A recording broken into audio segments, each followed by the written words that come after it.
주님의 이름으로 환영하며 축복합니다. 간밤에 잘 주무셨죠? 저는 잘 못 잤습니다. 토요일 저녁마다 주일 말씀을 생각하다 보면은 그 말씀의 꼬리를 물고 계속 생각하다 보면은 어느덧 그냥 밤을 꼬박 새는 경우가 많은데 요즘 들어서 더 그런 것 같아요.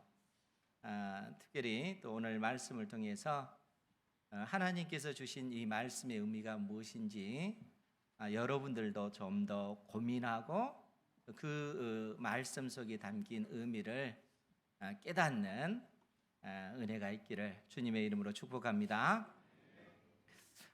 지난 무려 11번에 걸쳐서 예수님의 그 행적, 예수님께서 나이 30이 되어서 공생애를 시작하는 그 과정을, 공생애 1년의 그 과정을 11번에 걸쳐서 설교를 했습니다.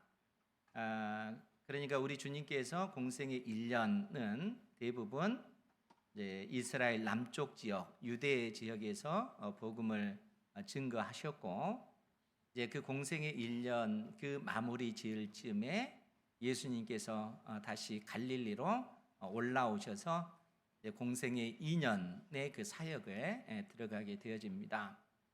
그래서 이제 여러분들이 잘 이해하라고 한 가지 질문을 던질게요. 예수님께서 공생의 2년을 시작하면서 공생의 2년, 그러니까 1월 달이 되어지겠죠. 공생의 2년을 시작하면서 제일 먼저 한 일이 무엇이었을까요? 궁금하죠? 제일 먼저 한 일. 네? 뭐라고요? 그게 얘기하셔도 괜찮아요. 공생의 2년 1월 달에 제일 먼저 한 게 무엇일까 추정을 했을 때 예수님께서 나사렛에서 가버나움으로 이사하신 것입니다. 그러니까 예수님께서 자라나신 그 동네가 나사렛이잖아요. 근데 공생의 2년을 시작하시면서 예수님께서 본격적으로 갈릴리 지역의 복음을 증거하시는 이 사명을 감당하시기 위해서 나사렛에서 가버나움으로 이사한 그러한 사건입니다.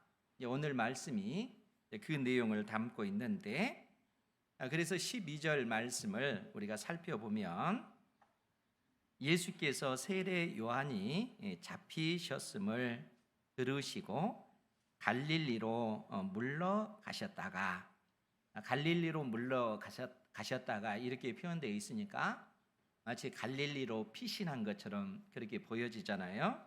더더구나 세례 요한이 물로 세례를 주는 그러한 일을 감당을 했는데, 이때 당시 갈릴리 지역과 요단강 동편 베레아 지역을 다스리는 그 왕이 헤롯 안디바스였습니다.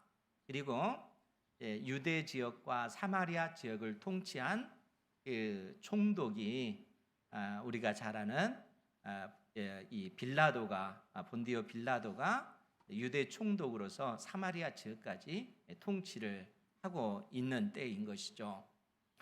그러니까 예수님께서 공생의 그 1년을 유대 지역에서 복음을 증거하셨을 때 세례 요한이 갈릴리 가장 남쪽에 있는 에논에서 물로 세례를 주는 그러한 일을 감당을 했는데, 헤롯 안디바스에 의해서 감옥에 갇히게 되어졌다는 거예요. 그리고 나서 세례 요한은 약 1년하고 2개월 정도 지나서 헤롯 안디바스에 의해서 목베임을 당해서 죽임을 당하게 되어집니다. 그러니까 그때까지 세례 요한은 그 헤롯 안디바스가 통치하고 있는 베레아 지역의 사해 동편에 마케루스라고 하는 그런 감옥이 있는데, 이 감옥에 세례 요한이 갇히게 되어지는 거예요. 이제 요세푸스라고 하는 그런 사람의 기록에 의하면은 그렇습니다. 그러니까 세례 요한이 이 감옥에 갇힌 상태에서 약 1년 2개월 정도 그렇게 갇혀 있다가 헤롯 안디바스에 의해서 목베임을 당하여 죽게 되어지는 것이죠. 그러니까 이 세례 요한이 이 헤롯 왕에 의해서 감옥에 갇혔다라는 그러한 소식을 듣고 예수님께서 갈릴리로 올라가셨다는 거, 갈릴리로 들어가셨다는 거예요. 헤롯 왕을 피하여 간 것이 아니라 헤롯 왕이 통치하고 있는 이 갈릴리 지역에 들어가신 것입니다. 그리고 나서 우리 주님께서 어떤 일을 하셨는가? 그러니까 예수님의 그 공생의 그 마지막을 보면은 예수님께서 유대 지역을 떠나서 사마리아 지역을 통과하시고 이 사마리아 수가성에 여인에게 복음을 전하시고 이틀을 머무면서 사마리아 지역에 복음을 전하셨습니다. 그 이후에 예수님께서 갈릴리 가나로 가셨을 때 그곳에 헤롯 안디바스 왕의 신하가 이 가나까지 찾아와요. 가버나움에서 자기 아들이 죽어가니까 주님 내려오셔서 내 아들을 고쳐주십시오 라고 했을 때 예수님께서 가라 내 아들이 살았다 말씀으로 고쳐주셨습니다. 그 이후에 예수님께서 나사렛으로 가셔서 고향 나사렛에 가셔서 나사렛 회당에서 하나님의 말씀을 증거했을 때 고향 사람들이 예수님을 받아들이지 않은 거예요. 오히려 예수님을 배척하고 예수님을 절벽에 떨어뜨리려고 그렇게까지 예수님을 핍박하게 되어진 것이죠. 그것이 예수님의 그 공생의 1년 마지막 즉 12월쯤에 벌어진 일입니다. 그리고 나서 예수님께서는 그 나사렛을 떠나 갈릴리 바다 북쪽에 있는 가버나움으로 이사를 하게 되어진 것입니다. 그러니까 지금 오늘 마태 복음을 기록한 이 마태가 지금 그 내용을 언급하고 있는 것이에요. 그러면서 뭐라고 얘기를 하냐면은 13절 말씀에 보면 나사렛을 떠나 스불론과 납달리 지경 해변에 있는 가버나움에 가서 사시니 이는 선지자 이사야를 통하여 하신 말씀을 이루려 하심이라. 이렇게 마태가 기록을 하고 있습니다. 그런데 예수님께서 고향 나사렛을 떠나 스불론, 납달리 지경, 이 스불론과 납달리 지경이라고 하는 것은 여러분 그 이스라엘의 그 지파가 12지파잖아요. 12지파가 땅을 분배함을 받을 때 이 스불론 지파와 이 납달리 지파는 이 갈릴리 땅을 받았다는 거예요.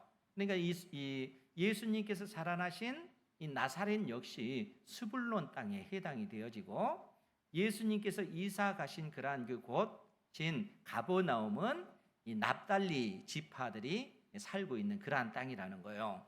그러니까 지금 스불론과 납달리 지경 또 더더구나 해변에 있는 가버나움 이렇게 언급할 때는 이스라엘 북쪽에 있는 갈릴리 지역을 지금 일컬어서 이야기하고 있다는 거예요. 그런데 예수님께서 이 나사렛을 떠나 가버나움으로 이사한 이 사건은 선지자 이사야가 예언한 말씀을 성취하기 위해서 예수님께서 그렇게 하셨다는 거예요.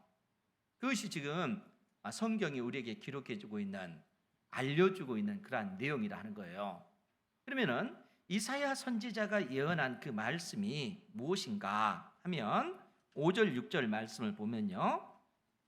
스불론 땅과 납달리 땅과 요단강 저편 해변 길과 이방의 갈릴리여 흑암에 앉은 백성이 큰 빛을 보았고 사망의 땅과 그늘에 앉은 자들에게 빛이 빛이었도다 하였느니라. 사실 이제 이 말씀을 제가 이제 깊게 묵상하면서 고민되어지는 부분이 있었어요. 그것이 뭐냐면은 이란 그 말씀을 하고 나서 17절에 이때부터 예수께서 비로소 전파하여 이르시되 회개하라 천국이 가까이 왔느니라. 천국 복음을 이때부터 예수님께서 선포하셨다 이렇게 언급하고 있기 때문에 그렇습니다. 이미 우리가 보았듯이 예수님께서는 공생의 1년 동안 이 유대 지역에서 천국 복음을 증거하신 거잖아요. 그런데 지금 마태는 예수님께서 공생의 1년 동안 증거한 그 복음, 요한복음에는 잘 기록이 되어 있는데 이 마태복음에는 언급이 안 되어져 있어요. 이 마태는 오히려 예수님께서 이 고향 나사렛을 떠나 가버나움으로 이사한 이때를 기점으로 예수님께서 비로소 천국 복음을 증거하기 시작했다, 이렇게 언급을 하고 있다는 거예요. 그래서 간밤에 잠을 못 자고 고민하는 것이 이 말씀의 의미가 무엇일까 깊게 생각할 수밖에 없는 것이죠. 여러분들도 궁금하게 생각을 하셔야 돼요. 그래서 이사야 선지자가 예언한 이 말씀의 의미를 좀 살펴야 되는데, 이사야서 9장 1절부터 7절에 있는 내용을 좀 보고자 합니다. 이사야서 9장 1절에서 7절에 있는 그 말씀이에요. 제가 1절, 2절을 먼저 보겠습니다. 여기에 보면 전에 고통받던 자들에게는 흑암이 없으리로다. 전에 고통당하는 사람들에게 이제는 흑암이 없어질 것이다, 그 얘기예요. 이 고통받는 사람들이 누구냐면은 스불론 땅에 있는 사람들, 또 납달리 지경에 있는 사람들을 얘기해요. 그러면서 뭐라고 얘기하냐면은 옛적에는 여호와께서 스불론 땅과 납달리 땅이 멸시를 당하게 하셨더니 후에는 해변길과 요단 저쪽 이방의 갈릴리를 영화롭게 하셨느니라. 지금 이사야 선지자를 통해서 예언한 그 내용입니다. 그러니까 하나님께서 이 스불론 땅과 납달리 땅이 멸시를 받도록 하나님께서 이 땅을 심판하셨다는 거예요. 그러나 나중에는 이 스불론 땅과 납달리 땅을 뭐라고 표현했냐면은 해변길과 요단 저쪽 이방의 갈릴리를 하나님께서 영화롭게 하실 거라는 거예요. 해변길이라고 하는 것이 왜 해변길인가라고 하면은 이때 당시 이 무역로가 이 해변길입니다. 그러니까 이 해변길은 우리 그 이스라엘 가장 남쪽에 보면 애굽이 있잖아요. 이집트 오늘날 그 이집트에서 하나의 그 길이 만들어졌는데 무역로인데 그 지중해 바다를 끼고 그 해변길이 형성이 됐어요. 이 길이 어디로 이어지냐면은 스불론 땅과 납달리 땅, 즉 갈릴리 그 땅을 통과해서 가버나움을 거쳐서 북쪽으로 쭉 올라가면은 아람 사람들이 사는 이 다메섹까지 그 해변길이 이어지게 되어져요. 그러니까 지금 이사야 선지자가 해변길이라고 했을 때는 이 갈릴리 지역을 통과하는 그 길, 즉 스불론과 납달리 땅, 갈릴리 땅을 이야기하는 거예요. 근데 이 갈릴리 땅을 이방의 갈릴리, 이렇게 지금 이사야 선지자가 언급하고 있다는 거예요. 즉 그 말은 무슨 얘기냐면은 더 이상 이 갈릴리는 하나님의 백성의 땅이 아니라 이방인들과 같은 그러한 땅이 되었다라는 그러한 의미입니다. 그런데 그 땅이 하나님 앞에 은혜를 입게 되어질 거다라는 얘기예요. 그러면서 뭐라고 언급을 하고 있냐면은 이사야서 9장 2절 이하의 말씀을 볼게요. 흑암에 행하던 백성, 이 갈릴리 백성이 큰 빛을 보고 사망의 그늘진 땅에 거주하던 이 갈릴리 백성들에게 빛이 도다. 주께서 이 나라를 창성하게 하시며 그 즐거움을 더하게 하셨으므로 추수하는 즐거움과 탈취물을 나눌 때에 즐거움같이 그들이 주 앞에서 즐거워하오며. 그런데 이 갈릴리를 지금 3절에서는 이 나라로 표현을 하고 있어요. 단순히 갈릴리라고 하는 그 지역만을 얘기하는 것이 아니라 이 나라는 이스라엘 나라 자체를 얘기하는 거예요. 더더구나 이사야 선지자 당대는 이스라엘은 북이스라엘과 남유다로 나누어진 상태인데 이사야 선지자가 지금 말하고 있는 이 나라는 북이스라엘과 남유다를 합친 온전한 그 이스라엘을 이야기하고 있다는 거예요. 그러니까 이 나라를 하나님께서 다시 회복시켜 주실 것이다. 영광스럽게 만들어 주실 것이다. 마치 추수한 그 곡식들을 거둬들이는 그러한 그 기쁨을 누리듯이 그 이스라엘이 그처럼 회복될 것을 말씀해 주고 있다는 거예요. 그러면서 4절에서는 뭐라고 언급을 하고 있냐면은 이사야서 9장 4절이에요. 그 이유는 그들이 무겁게 맨 멍에와 그들의 어깨의 채찍과 그 압제자의 막대기를 주께서 꺾으시되 미디안의 날과 같이 하셨음이니이다. 여러분, 이 말씀이 무슨 얘기일까요? 지금 이사야 선지자는 북이스라엘이 아수르에 의해서 멸망당할 것을 선언하고 있다는 거예요. 그런데 단순히 북이스라엘만 멸망당할 것이 아니라 나중에 유다 역시 바벨론이라고 하는 나라에 의해서 멸망당할 것을 지금 선언하고 있는 그러한 내용이라는 거예요. 왜 우리가 그렇게 볼 수가 있는가 하면은 이사야 선지자가 말한 이 이사야서 말씀 자체가 궁극적으로 북이스라엘이 하나님께 범죄한 이 죄로 인해서 멸망당할 것이고 남유다도 멸망당할 것을 선언하고 계시다는 거예요. 그래서 이사야 선지자가 이사야서 1장 2절에서 뭐라고 선언을 했냐면은 그 부분을 제가 읽어드릴게요. 하늘이여 들으라, 땅이여 귀를 기울이라. 여호와께서 말씀하시기를 내가 자식을 양육하였거늘 그들이 나를 거역하였도다. 소는 그 임자를 알고 나귀는 그 주인의 구유를 알건만은 이스라엘은 알지 못하고 나의 백성은 깨닫지 못하는도다. 하나님께서 이처럼 탄식하시는 거예요.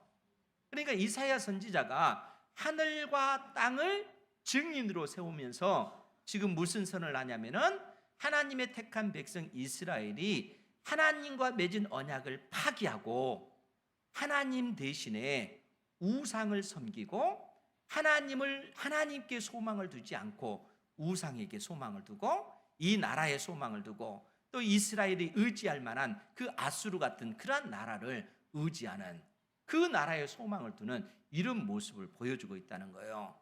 그래서 이사야 선지자가 하늘과 땅을 증인 삼아서 택한 백성 이스라엘이 그처럼 하나님과 맺은 언약을 파기한 언약적 그 심판을 그들이 당하게 될 거라는 거예요.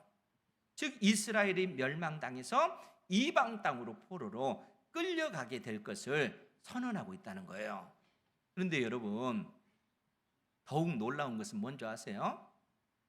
이사야 선지자가 하늘과 땅을 증인으로 그렇게 삼아서 이스라엘이 하나님 앞에 범죄했습니다 라는 사실을 하나님께 고발하고 있잖아요.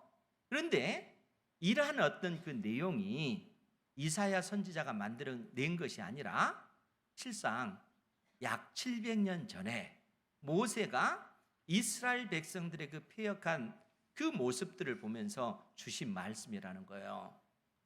여러분, 신명기 32장 말씀을 보면 모세의 노래가 있는데 모세가 그 이스라엘 백성들에게 가르치는 그 노래입니다. 그 노래의 글을 시작을 어떻게 하냐면은 제가 읽어드릴게요. 하늘이여 귀를 기울이라, 내가 말하리라. 땅은 내 입의 말을 들을지어다. 모세가 하늘과 땅을 증인으로 삼아서 이스라엘 백성들에게 노래를 가르쳐 주는 거예요. 우리식으로 얘기하면 민요를 하나 가르쳐 주는 거예요. 여러분들이 잘 아는 민요 뭐가 있어요? 아리랑 있잖아요. 아리랑. 그 아리랑이 우리 고유의 어떤 그 민요로 계속 후손 대대로 구전되어서 온 거잖아요. 모세가 가르치는 노래도 그와 마찬가지라는 거예요. 그럼 모세가 가르치는 그 노래가 뭔가? 지금 모세는 이스라엘 백성들이 약속의 땅 가나안 땅에 들어가서 살게 되어질 거예요. 그런데 하나님께서 모세를 통해서 알려주신 것이 뭐냐면은 이스라엘 백성들이 광야 40년 동안 행한 그 모습은 그야말로 목이 곱고 패역한 족속이라는 거예요. 패역하다 이 얘기는 반역한다는 거예요. 반역. 하나님을 왕으로 섬기지 않고 하나님 대신에 우상을 섬기는 반역의 그 성향이 그들 속에 있다는 거예요. 하나님을 왕으로 섬기지 않고 스스로 나 자신이 왕이 돼서 내 인생의 주인이 되고자 하는 부패한 그 본성이 우리 인생들에게 있다는 거예요. 이스라엘 백성들의 그 마음속에 그것을 내다본 것입니다. 그래서 하나님께서 모세에게 하나의 노래를 가르쳐 줍니다. 그 노래의 내용이 뭐냐면은 하나님께서 택한 백성 이스라엘을 구원해 내시고 시내산에서 언약을 맺으시고 하나님께서 왕이 되시고 이스라엘은 하나님의 백성이 되었으며 왕이신 하나님께서 이스라엘 백성들을 통치하시기 위하여 약속의 땅 가나안 땅을 주셨다는 거예요. 그런데 이스라엘 백성들이 그 가나안 땅에 들어가서 그들이 먹고 배부르니까 하나님을 왕으로 삼지 않고 우상을 왕으로 삼았다는 거예요. 우상을 의지하는 것입니다. 이 땅에 소망을 두는 거예요. 그들이 그러한 삶을 살았을 때 하나님께서 끊임없이 그들을 부르시지만 그들이 하나님께로 돌이키지를 않는 것입니다. 그래서 하나님께서 언약적 그 심판을 그들에게 내리시는데 그 심판에 의해서 그들이 약속의 땅에서 멸망당하고 이방 땅으로 추방되어지는 거예요. 그러면 그들이 이방 땅에서 고통당하잖아요. 노예의 삶을 살잖아요. 그러면서 그들이 그 땅에서 왜 하나님의 백성인 우리가 이처럼 비참한 지경에 이르렀는가? 모세가 가르쳐주는 그 노래를 부르다가 그 노래 속에 담긴 의미를 그들이 깨닫게 되어지는 거예요. 그러니까 그들이 그 포로로 끌려갔던 그 땅에서 눈물로 하나님 앞에 그들의 죄를 고백하고 회개하면 하나님께서는 그들을 긍휼히 여기시고 다시 약속의 땅으로 돌아오도록 하나님의 그 나라를 회복시켜 주시겠다고 하는 그 내용을 모세가 가르쳐주는 그 노래 속에 담겨져 있는 거예요. 여러분, 엄청난 은혜 아닙니까? 패역한 이스라엘 백성들이 그 노래를 통해서 그 진리를 깨달을 수 있도록 구전 노래로 이스라엘 백성들에게 그처럼 알려주신 거예요. 그런데 여러분, 지금 이사야 선지자가 지금 하나님의 말씀을 선포할 때 이때의 상황은 어떤 상황이에요?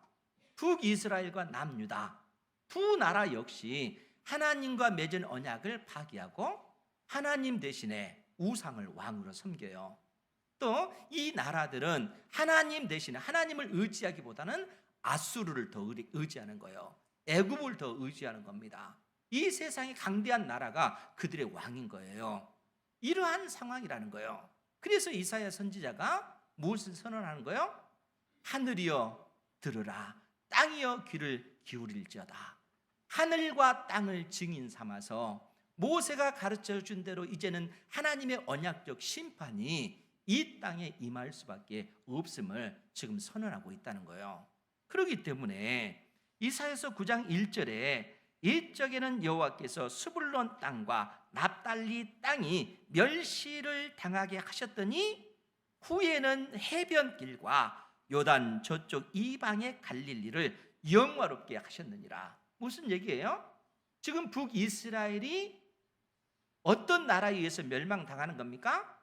아수르에 의해서 멸망을 당하는데 이 아수르가 이 북이스라엘을 어떻게 무너뜨리냐면은 그 해변길을 통해서 아수르가 다메섹을 무너뜨리고 그 길을 통해서 이 갈릴리 지역까지 들어온 것입니다.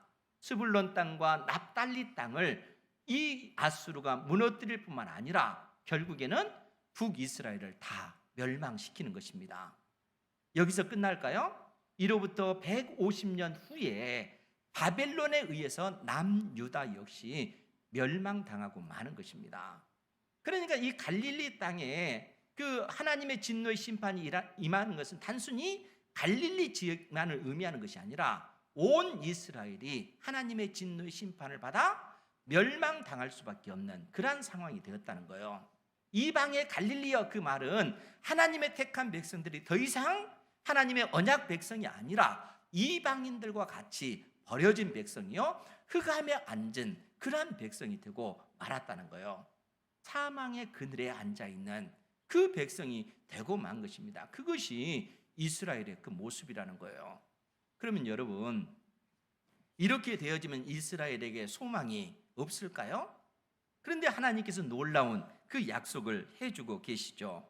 우리가 그 6절 말씀에 보면 이사야서 9장 6절입니다. 거기에 보면 이는 한 아기가 우리에게 낳고 한 아들을 우리에게 주신 바 되었는데 그의 어깨에는 정사를 메었고 그의 이름은 기묘자라 모사라 전능하신 하나님이라 영존하시는 아버지라 평강의 왕이라 할 것임이라. 그 정사와 평강의 더함이 무궁하며 또 다윗의 왕자와 그의 나라에 군림하여 그 나라를 굳게 세우고 지금 이후로 영원히 정의와 공의로 그것을 보존하실 것이라. 만군의 여호와의 열심히 이를 이루시리라. 여러분, 이 말씀이 무슨 얘기겠습니까? 이 땅의 메시아 그리스도께서 오시면 무너진 하나님의 그 나라를 재건하실 것이고, 이 땅의 메시아 그리스도께서 오시면 흑암에 앉아 절망하고 낙심하고 좌절하는 그 이방인들과 같은 그 인생들을 다시 구원해 내셔서 하나님의 백성 삼으시고 하나님의 나라가 이 세상 역사 가운데 임하실 것을 선언하고 계시는 그러한 내용이라는 거예요. 여러분, 이 놀라운 약속이 이 땅에 오신 예수 그리스도를 통해서 성취되었다, 이렇게 지금 마태가 선언하고 있는 거예요. 그래서 마태복음 이 4장으로 다시 가서 그 내용을 보면 마태가 13절 말씀부터 다시 한번 볼게요. 나사렛을 떠나 스불론과 납달리 지경 해변에 있는 가버나움에 가서 사시니 이는 선지자 이사야를 통하여 하신 말씀을 이루려 하심이라. 선지자 이사야의 말씀을 이 땅에 오신 예수님께서 성취하셨다, 그 얘기예요. 나사렛에서 가버나움으로 이사하셔서 본격적으로 이 갈릴리 지역에 천국 복음을 증거하시는 이러한 그 일이, 이 땅에 오신 예수님께서 무너진 하나님의 그 나라를 재건하는 그 일을 시작하셨다. 이사야 선지자의 예언이 성취되었다, 지금 이렇게 선언하고 있는 것입니다. 그렇기 때문에 15, 16절 말씀, 스불론 땅과 납달리 땅과 요단강 저편 해변길과 이방의 갈릴리요, 실상 이 갈릴리 지역에 있는 그 사람들을 지금 이야기하고 있잖아요. 이 사람들은 흑암에 앉은 백성이고 사망의 땅과 그늘에 앉은 자들, 이방인들과 같은 그런 존재라는 거예요.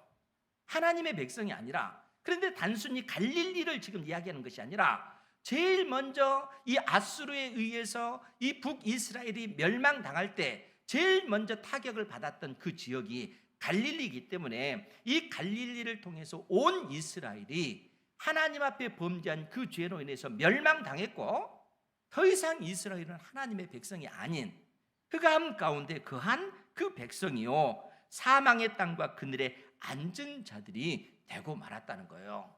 그런데 그곳에 우리 주님께서 오신 것입니다.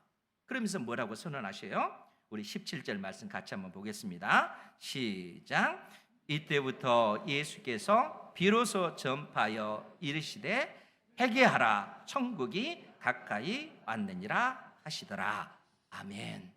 우리 주님께서 공생의 인연을 시작하시면서 이 가버나움으로 이사하시고 비로소 회개하라, 천국이 가까이 왔느니라. 천국은 하나님의 나라를 이야기하잖아요. 여러분, 천국이 이 세상 역사 가운데 들어왔다는 거예요. 가까이 왔느니라, 이 말이 가까이 지금 오고 있다, 이 표현이 아니고 이 완료형 동사를 쓰고 있어요. 현재 완료. 그러니까 선지자들이 과거에 예언했던 그 하나님의 그 나라가 예수님께서 오심으로써 이 세상 역사 가운데 임하였다라는 그런 선언이라는 거예요. 여러분, 천국은 죽어서 가는 나라가 아니라 이미 이 세상 역사 가운데 들어온 나라는 거예요. 여러분들은 이미 천국에 들어와 있다는 거예요. 천국 백성이라는 겁니다.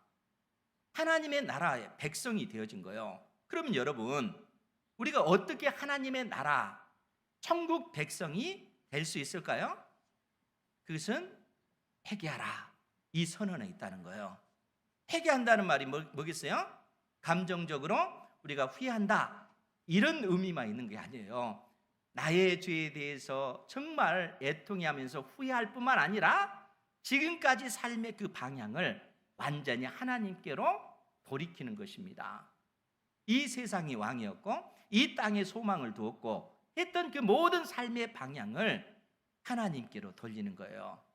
하나님이 나의 왕이시고 하나님께로 모든 소망을 두는 삶입니다. 그래서 회개한다라는 그런 의미를 그림처럼 설명해 주는 그 구절이 있는데, 지난주에도 말씀을 드렸다시피 에스겔서 36장 25절에 있는 말씀이에요. 그 내용이 뭐예요? 우리가 예수 그리스도를 믿게 되어지면 우리 내면에서 우리의 영혼에 어떤 일이 벌어진가 하면은 마치 맑은 물을 우리의 영혼 가운데 뿌리는 거예요. 깨끗한 물을 왜 뿌려요? 모든 더러운 것과 모든 우상 숭배에서 그 맑은 물로 깨끗하게 씻어주시는 거예요. 그러면 우리의 영혼이 어떻게 되겠어요? 새 영이 되어지는 거죠. 새로운 영혼이 되어지는 거예요. 깨끗해진 영혼, 그것을 새 영, 새 마음, 이렇게 에스겔 선지자는 표현을 하고 있습니다. 그러니까 깨끗해진 그 영혼과 새 마음을 가졌다라고 하는 것은 무슨 의미냐면은 우리 속에 있는 이 굳은 마음이 제거되어지고 부드러운 마음을 갖게 되어졌다는 거예요. 이 굳은 마음이라고 하는 것은 어떤 마음이냐면은 하나님을 왕으로 인정하지 않는 그 반역하는 그 마음이라는 거예요. 그 마음이 제거되어지고 부드러운 마음을 갖게 되어진다는 것은 하나님이 나의 왕 되십니다, 이렇게 인정하는 거예요. 그리고 하나님께서 내려주신 그러한 생명의 그 말씀을 온전히 그 말씀을 사랑하여 믿음으로 지켜 행해 나가는 그러한 삶. 그러니까 이 땅에 소망을 두는 그러한 삶에서 완전히 180도로 그 방향을 바꿔서 하나님께 소망을 두는 삶이요, 또 그러한 우리를 돕기 위해서 하나님의 성령께서 친히 임재해 계셔서 우리를 돕고 계셔요. 어떠한 환난 속에서도 우리가 낙심하지 아니하도록 우리를 격려하시고 우리가 다시 일어설 수 있도록 힘과 능력을 주시고 우리의 인생 가운데 수많은 어려움이 에워싸면 하나님께서는 피할 길을 내시고 내 안에 계신 하나님의 성령께서 끊임없이 우리를 돕고 계시는 거예요. 그러니까 이러한 일이 어떻게 가능한가라고 했을 때는 회개할 때 그렇다는 거예요. 이 회개라고 하는 말이 예수님께서 나의 모든 죄 때문에 십자가에 못 박혀 죽으신 하나님의 아들이시요, 그 예수 그리스도를 믿음으로 말미암아 우리 주님 십자가에 죽을 때 나 역시 죽었고 우리 주님께서 그 죽음의 권세를 이기고 부활하셨을 때 부활 생명을 가진 자로서 우리가 그처럼 바뀌어졌다는 거예요. 그것이 천국 백성의 삶의 모습이라는 거예요. 그러니까 이미 예수님을 믿는 여러분들은 천국 백성이고 이 땅에 임한 하나님의 나라의 백성으로서 지금 살아가고 있다는 거예요. 하나님이 왕이시잖아요. 하나님께서 우리에게 내려주시는 그런 말씀을 의지하며 순종하며 살아가는 그런 삶을 우리는 살아간다는 거예요. 그런데 여러분, 여기서 여러분들이 꼭 기억해야 될 것이 있어요. 그것이 뭐냐면은 예수님의 그 생명을 가진 사람과 예수님의 생명이 없는 이 세상 사람들은 근본적으로 다릅니다. 근본적으로. 계속해서 여러분들에게 말씀을 드렸잖아요. 이 세상 사람들은 죄와 사망의 그 권세 아래 매인받은 인생입니다. 흑암에 앉은 백성입니다. 사망의 땅과 그늘에 앉은 자들이라는 거예요. 그러나 예수님을 믿는 사람들은 이 죄와 사망의 그 권세에서 벗어나 그의 사랑의 아들의 나라, 하나님의 나라에 들어온 사람들이라는 거예요. 즉 이것이 어떤 차이냐면은 여러분들은 예수님께서 십자가에 못 박혀 죽을 때 우리도 같이 하나님의 그 형벌을 주님과 함께 십자가에서 받았다는 거예요. 그리고 예수님께서 부활할 때 우리의 모든 죄가 용서함을 받고 우리 역시 부활 생명을 가진 존재가 된 것입니다. 그러니까 여러분들은 이제는 더 이상 사망의 그 권세 아래 있는 존재가 아닌 거예요. 하나님의 은혜 아래 있습니다. 그러니까 여러분들이 이 세상을 떠나더라도 죽더라도 어떻게 되어지는 거예요? 죽음이 들어온 것 아니에요. 이 낡은 육체를 벗어버리고 부활의 몸을 입기 위해서 죽음의 과정을 통과하는 거예요. 우리의 영혼이 죽었을 때 즉시 우리는 우리 주님과 함께 낙원에 거하게 되어지는 거예요. 우리 주님께서 이 땅에 재림하실 때까지 우리의 영혼은 주님과 함께 있다가 주님께서 이 땅에 재림하실 때 그때 우리는 몸의 부활을 입게 되어지는 것입니다. 그리고 하나님께서 약속하신 천국, 완성된 하나님의 나라, 새 하늘과 새 땅을 우리가 상속받게 되어질 것입니다. 예수 그리스도를 믿는 사람들이 누리는 이 엄청난 복이라는 거예요. 믿지 않는 사람들은 어때요? 그들은 여전히 죄와 사망의 권세 아래에 있는 거예요. 그렇기 때문에 그들에게서 죽음은 두려움이요 공포입니다. 그들은 죽는 그 즉시 음부, 그러니까 구약 성경에서 히브리 말로는 수올, 헬라어로는 이 하데스라고 하는 이 죽음의 그 영역에 갇히게 되어져요.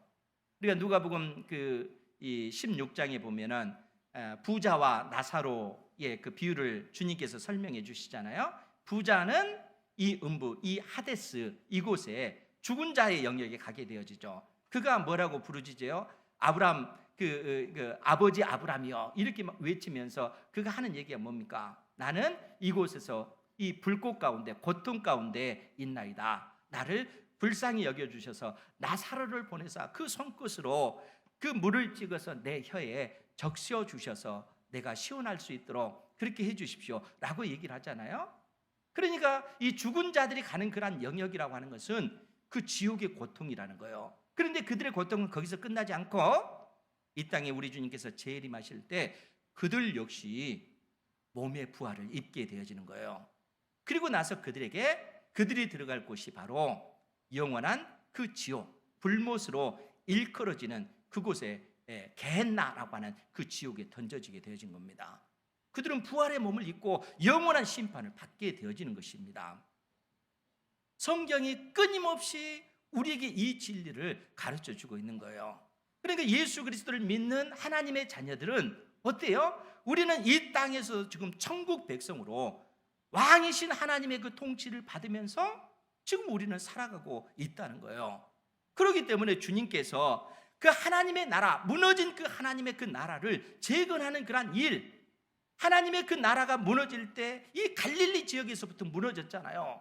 이제 이 갈릴리 지역에서 천국 복음을 선포하시면서 그감에 그 거한 자들, 그감에 그 앉아서 좌절하고 절망하는 그 인생들, 사망의 그 땅과 그 그늘에 앉은 자들에게 큰 빛이 비춰지고 복음에 비친 것이죠. 예수 그리스도를 믿음으로 말미암아 영생을 얻는 그 복음을 선포하시는 것입니다. 그 복음을 통해서 구원받은 백성들이 이 땅에서도 천국 백성의 삶을 살아가고 있다는 거예요. 죽음 이후에도 영원한 아버지의 나라가 우리에게는 약속되어져 있는 것입니다. 이 얼마나 놀라운 은혜요 복입니까? 그러면 여러분 생각해 보세요. 하나님의 나라가 임하였고 지금 그 나라의 그 실제는 선명하게 우리 눈에는 안 보이잖아요. 그러나 주님께서 재림하실 때는 이 세상의 모든 나라들, 권세자들, 왕들 다 심판하실 것이고요. 이 세상은 사라질 것이고 새 하늘과 새 땅, 영원한 아버지의 그 나라가 완성되어질 것입니다. 그때는 그 실체가, 천국의 실체가 선명하게 드러나게 되어질 거예요. 그러면 그때까지 우리는 이 땅에서 하나님의 백성으로 살아가는데 그러면 여러분 우리가 어떻게 살아야 되겠는가 하는 거예요. 구원받은 하나님의 백성으로서 영원한 생명을 가진 자로서 어떻게 살아야 될 것인가. 주님께서 우리에게 비유로 말씀해 주셨잖아요. 하나님께서 우리를 이 세상 역사 속에 의로운 나무로 여러분들을 심으셨어요. 의로운 나무가 맺는 열매는 어떤 열매일까요? 의의 열매죠. 못된 열매가 아니잖아요. 의로움의 열매를 맺는 것입니다. 그 의로움의 열매라고 하는 것은 하나님의 그 영광을 드러내는 열매예요. 여러분들의 인생을 통해서 하나님께서 여러분들 속에 굳은 마음을 제거해 주셨잖아요. 하나님을 전심으로 사랑할 수 있도록 돕고 계시잖아요. 내 이웃을 내 몸처럼 사랑할 수 있도록 하나님의 성령께서 끊임없이 돕고 계시잖아요. 그러한 삶을 통해서 의로움의 그 열매가 맺혀지는 거예요. 왕이신 하나님께서 내 인생의 왕이십니다. 하나님이 왕이십니다. 하나님의 나라가 이 세상 역사 가운데 임하였습니다. 우리의 삶을 통해서 그렇게 드러내는 것이라는 거예요. 우리 주님께서 우리에게 이러한 놀라운 은혜를 입도록 하기 위하여 이 땅에 오셨고 천국 복음을 증거하신 것입니다. 이 복음을 가진 자로서 이 세상 속에서 믿음의 삶을 사시고 의로움의 열매를 풍성히 맺는 은혜가 있기를 주님의 이름으로 축원드립니다. 기도하겠습니다. 거룩하신 아버지 하나님, 귀한 생명의 말씀을 내려주셔서 감사합니다. 이 말씀의 의미가 주의 사랑하는 자녀들 가운데 깊이 깨달아지게 하셔서 이 땅에서 의의 열매를 풍성히 맺는 은혜를 입게 하여 주옵소서. 예수님의 이름으로 기도하옵나이다. 아멘. 찬송가 301장을 찬양하시겠습니다.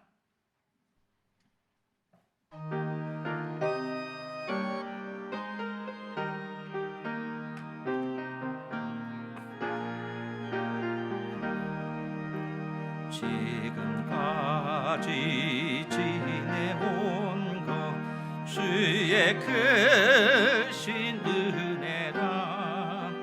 한이 없는 주의 사랑 어찌 이루 말하랴. 자나깨 나 주의 손이 항상 살펴주시고 모든 일을 주 안에서 형통하게 하시네.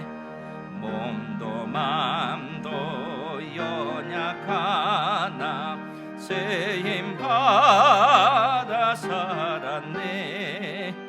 물 붓듯이 부으시는 주의 은혜 족하다. 사랑 없는 거리에 나 험한 산길에 맬 때 주의 손을 굳게 잡고 찬송하며 가리라. 주님 다시 배울 날이 날로 날로 다가와 무거운 짐 주께 맡겨 벗을 날도 멀잖네. 나를 위해 예비하신 고향 집에 돌아가 아버지의 품 안에서 영원토록 살리라. 아멘. 거룩하신 아버지 하나님, 주님의 놀라운 사랑으로 저희들을 붙드시고 하나님을 경외하는 믿음의 삶을 살게 하시니 감사드리옵나이다. 주의 사랑하는 자녀들이 주님께서 베푸신 은혜에 감사하며 정성껏 준비한 예물을 구별하여 드리오니 주님 기뻐 받아 주옵소서. 11조를 통하여 우리의 생명과 가진 그 모든 그 재물이 또 우리에게 있는 재능과 능력이 하나님의 은혜로 주어진 것이